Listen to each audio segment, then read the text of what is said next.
talking about the formation of a strange piece of reality. How did you stumble upon the whole Montaukian high weirdness?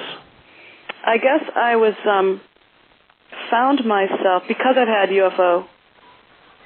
so many UFO sightings, and this was back in the early 90s when they still had a lot of whole life and new life expos going through New York City where I was living, where I've lived most of my life, but not anymore. I somehow saw the leaflets in, maybe a natural food store, and I saw, there's like some UFO lectures at this thing. I'm definitely going, because I ignored my UFO experiences for a long time, and then all of a sudden there was a period in the early 90s where it became very urgent that I pay attention to that stuff again and stop ignoring it. Because I just found that, if I mentioned it to anyone, they would accuse me of taking drugs or being insane, and, it just wasn't very fun to talk about that stuff. Yeah, I can relate, yeah. Yeah, so I was like, I'm not talking about this stuff. So I didn't. And then suddenly I was like, whoa, what the hell is that? I got to find out what that stuff is. So, here's some people lecturing. I want to go to this thing. And at one of those things, I bought one of those huge samizdats the size of a telephone book produced by Valdemar Valerian, who was operating out of Las Vegas at that time, who has a site called truefacts.org. That's trufax.org. He's stopped, I guess he's up to Matrix 5 now, and many people have accused him of being like a Navy intelligence disinformant guy or whatever, but this book was full of all kinds of crazy stuff, and one of the things, that's where I discovered the Montauk Project stuff. It was an interview that was part of the compendium that Valdemar Valerian put together, and so I read that story and I said, oh my God, that is the craziest story. That's the best story I've ever read in my life, and it's local. It's right here, and it's at the beach. What could be better? It's at the beach. That's where I want to be. I want to be at the beach all the time. So, and that's actually what has happened, and I do live at the beach now, which is not far from Montauk as we speak, and just had actually an hour-long walk on the beach before talking to you right now. It's really, global warming is in effect, man. It's like Makes for some Indian summers, though. Yeah, it's like hot. I was like I had to take my coat off, and it's totally hot out there. Anyway, so but the main thing that attracted me to it also was there was a few things.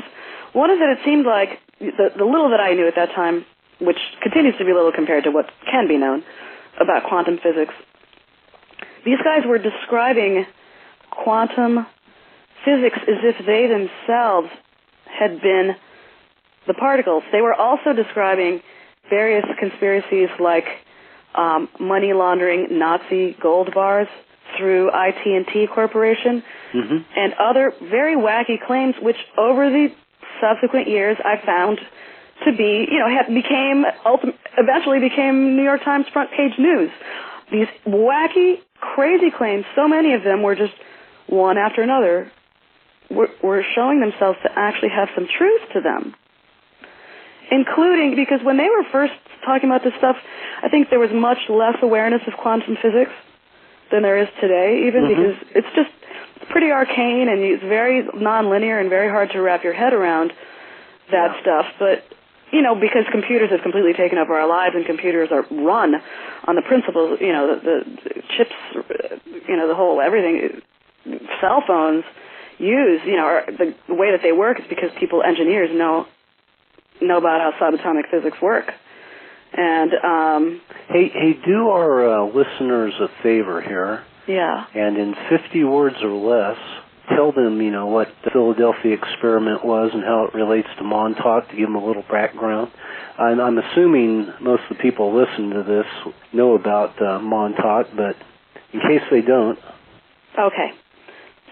Philadelphia experiment legend. Even my dad, it was sort of a popular urban legend in the 1950s-ish, but I think it actually came out a little earlier. It just was like a urban legend that was sort of scuttlebutt that was running around.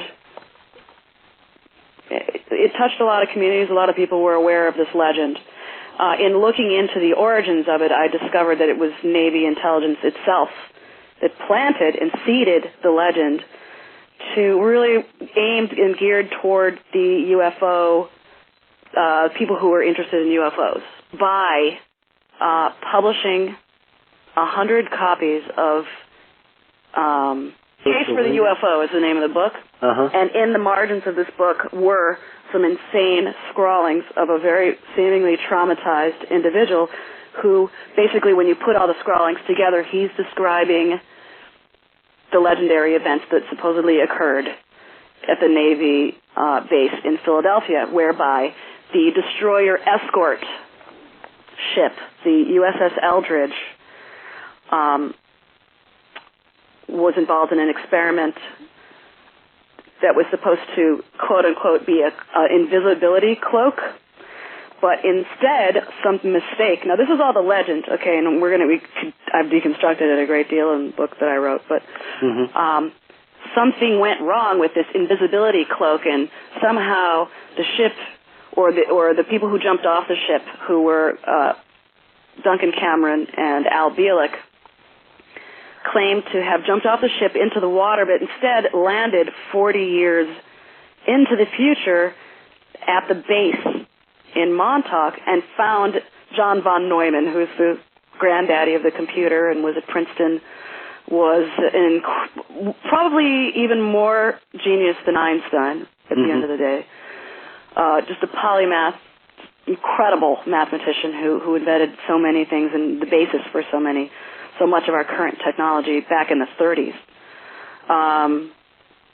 He was supposedly in charge of this experiment, this so-called cloaking of the Navy ship experiment.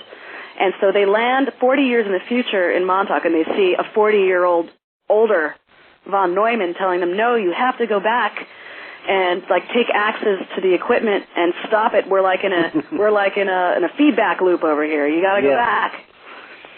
So how they get back is not clear because they jumped off the ship. How do they get back? I don't really recall that part of the legend, but supposedly they, quote unquote, went back, took access to the machine, and broke the loop. Or that one, the feedback, but sort of a time loop, an irrevocable sort of echo within the parallel universes had been created by this experiment. And what's interesting is the two gentlemen this legend talks about, Al Bielek and Duncan Cameron, are alive today and still propagating these stories. Right. So it was just and they're just calmly telling you, yeah, this all happened, this was me, and this is... And Al Bielek has a pretty good spiel for science, as does Preston Nichols, the other guy who is more involved with writing the books with Peter Moon. Right. And so in subsequent visits to these whole life expos, I met Peter Moon. I actually met all of these guys. I met Stuart Swerdlow. I've been to everybody's home, pretty much, and really, I was like, what? This is the best. I got to look into this.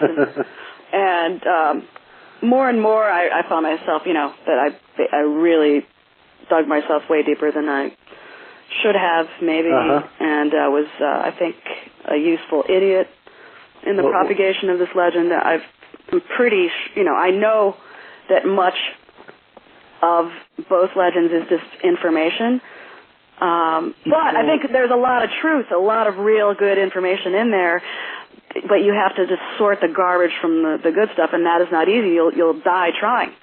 Whose idiot were you? I don't know. I mean, probably the Navy, Navy intelligence. I don't know. Okay. Not necessarily Peter Moon's idiot. Maybe. Or maybe. Yeah, it's hard to say. I don't know what his thing was really at the end of the day. Sure. No, because then he got weird. I mean, everyone definitely got weird. I mean, a lot of weird people came into my life that were, basically... Why do you think they got weird on you? Well, I don't even want to mention his name on the radio, but... Oh, sure, yeah, okay. And that was, I think, a complete, a plant, somebody who was set to completely disrupt and screw up my life. Yeah. Weird stuff like that, and having my life savings ripped off. Sort of all via the UFO New Age community through another total POS from that world. So, I feel like I was attacked for going after the story, and then I publicly got on Kevin Nealon's show and stood up for it and said FEMA was great, sort of waving the white flag like, I'm not doing this anymore, guys. FEMA's awesome. And I stopped getting bugged after that. Did you write a book called Montauk Girl? I started, and that was one of those things that got disrupted, and it's fine. I never will. That's when you... I mean, I half wrote it, and it might get incorporated into something else, some of that stuff. It won't be called that. Yeah. It'll be something else. That would be great to see that. Yeah, actually, I'm just don't even want to jinx it because I've had my life has been dicked with too hard. I just can't even talk about it. And from listening to your other interviews and things over the years, it seemed like one of the things that made you want to get away from that scene was your discovery of the Montauk boys and their relationship with Preston Nichols. Yeah, that was really disturbing. Mm-hmm. When that was a pretty disturbing thing, but it did add some credibility to the thing too, because I met these two guys. One was 19 at the time, and the other one was 23, just about 24. He had been working, quote unquote, with these guys for maybe a year. And by working, I mean tantric massage deprogramming, which involves him masturbating them. By working, you mean jerking. Yes.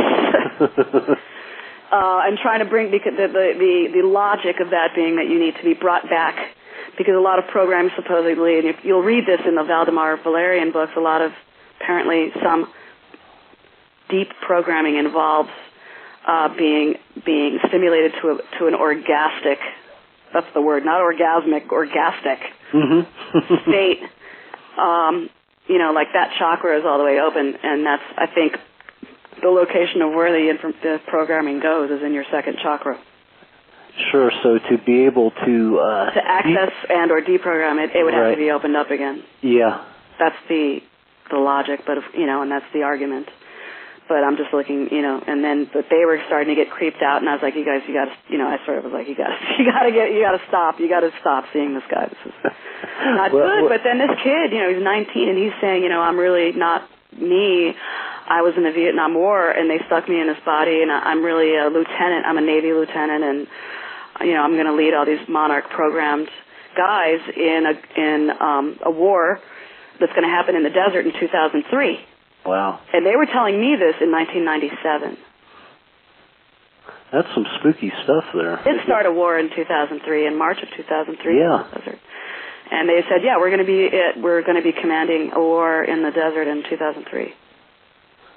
So I can see why you wanted to kind of move away from all this. It was just like it's getting too intense. Huh? It was weird, scary, spooky, gross, and then it involves wars that come true. It's like, who need, there comes a point where it's like, when you have your home broken into for the third time and your computer hacked and destroyed, it's like, and people coming in and turning your life upside down. Everyone has their own comfort level, and then I realized that, like, how do I really need this, or, would I just rather have a nice life? Yeah, you probably hung in there. I hung in there like way too long, if you ask me. Yeah. Guess what? We're about out of time here. Yeah. I really want to thank you again for coming on.